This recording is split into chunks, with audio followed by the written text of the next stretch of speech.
법무부 평안의 윤정수 변호사입니다. 이번 동영상은 성폭행 사건 피고인들을 위한 항변 마지막 시간입니다. 성범죄는 더 이상 친고죄가 아니라는 점, 합의를 하여야 하는 경우는 어떠한 경우인지, 합의의 방법, 합의의 시기, 합의금 액수, 공탁에 관해서 설명드리도록 하겠습니다.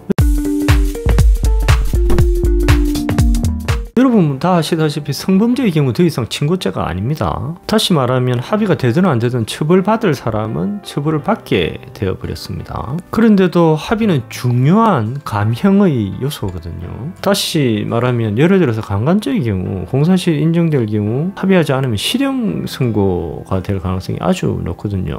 근데 초범의 경우 합의하면 집행유예도 가능합니다. 그런데 대법원은 2020도 6965 판결에서 뭐라고 판시하고 있냐면, 대법원 양형위원회 제정 양형기준상 특별 감경인자인 처벌불원이라는 것은 피고인이 자신의 범행에 대해서 진심으로 뉘우치고, 진심으로 뉘우치는 건 뭡니까? 범행의 인정을 전제로 하는 거잖아요. 합의를 위한 진지한 노력을 기울여 피해에 대한 상당한 보상이 이루어졌으며, 피해자가 처벌불원의 법적 사회적 의미를 정확히 인식하면서 이를 받아들여 피고인의 처벌을 원하지 않는 경우를 의미한다, 이렇게 판시하고 있습니다. 다시 말하면 양형기준상 합의로 인해서 감형을 받으려면 범행에 대한 진심으로 뉘우침을 전제로 해야 된다라는 겁니다. 즉 범행을 인정하고 자백해야 된다.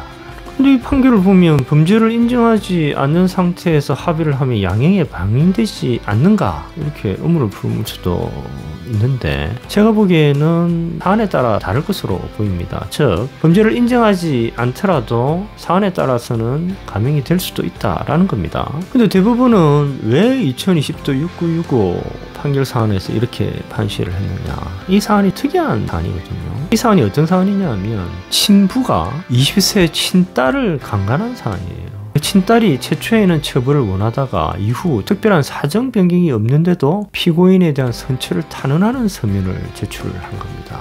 그러니까 대법원은 양형기준상 특별감경인자인 처벌불원에 해당하지 않는다, 이렇게 판시를 했거든요. 이 사안 자체가 특수하고 특이한 사안이다라는 것이죠. 자, 다음으로 합의를 하여야 할 경우는 어떠한 경우인지를 피해 사실을 인정하는 경우, 피해 사실을 인정하지 않는 경우로 나누어서 설명을 드리도록 하겠습니다. 첫 번째, 피해 사실을 인정하는 경우에는 당연히 진심으로 반성하고 피해자에게 사죄하고 될 수 있는 한 신속하게 합의하는 것이 좋겠죠. 두 번째, 피해 사실을 인정하지 않는 경우, 이 경우 과연 합의할 필요가 있습니까? 근데 이 경우에도 경우에 따라서는 합의할 필요가 있습니다. 요새 경향이 어떠냐 하면, 검사는 기소해 부가 애매한 경우 있지 않습니까? 그런 경우 합의가 안 돼 있으면 그냥 기소해 버리는 경우가 많아요. 그런데 이때 합의가 딱 돼 버리면 혐의 없음 처분할 가능성이 높아지겠죠. 그래서 수사 단계의 경우 합의를 하면 혐의 없음 처분의 가능성이 높아진다, 이렇게 볼 수 있습니다. 그리고 죄가 없더라도 기소 또는 유죄 선고가 가능성이 있을 경우에는 합의하는 것이 좋습니다. 왜냐하면 잘못하면 골로 가거든요. 다시 말하면 수사 또는 재판 중에 검경과 판사의 심정이 유죄 심정을 보일 때는 합의를 하는 것이 좋다라는 겁니다. 다음으로 합의 방법에 관해서 설명드리도록 하겠습니다. 검찰 단계에서는 형사 조정 절차 요청을 할 수 있습니다. 검사에게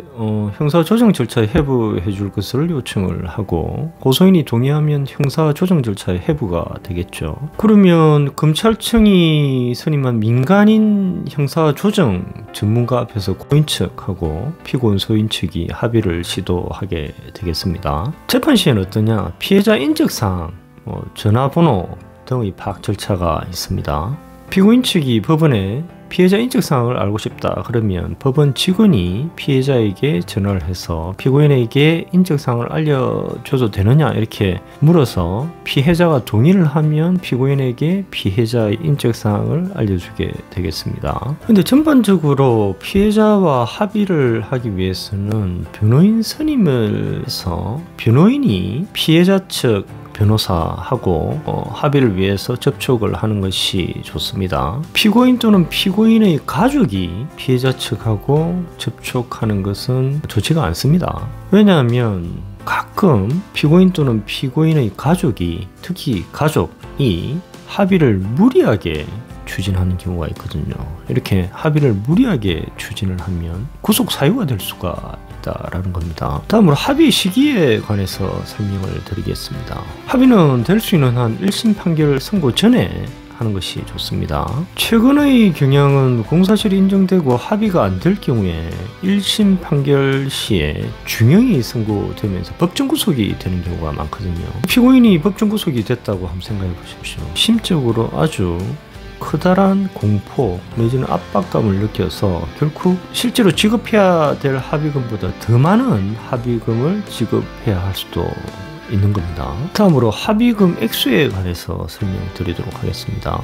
결론적으로 합의금 액수는 정해진 것이 없습니다. 근데 합의금 액수에서 이런 기준이 될 수 있는 것이 강제추행 강간의 정도, 횟수, 피고인의 자력 등에 의해서 정해지는 경우가 많다라는 겁니다. 강제추행의 경우에는 500만 원에서 3천만 원 내외, 강간의 경우에는 2천만 원 이상이 일반적이고 심지어 1억 원 이상이 되는 경우도 있습니다. 다음으로 공탁에 관해서 설명드리도록 하겠습니다. 합의하는 게 가장 좋습니다. 그런데 피해자가 과도한 금액을 합의금으로 요구할 경우에는 합의가 될 수 없겠죠. 그런 경우에는 공탁을 고려할 수도 있습니다. 적절한 공탁의 경우 감형의 사유가 될 수가 있습니다. 일정 정도 피해 회복이 됐다고 판단되거든요. 피해자 인적사항을 아는 경우에는 변제 공탁이 가능합니다. 근데 2022년 올해 12월 9일부터 공탁법 제5조 2에 의해서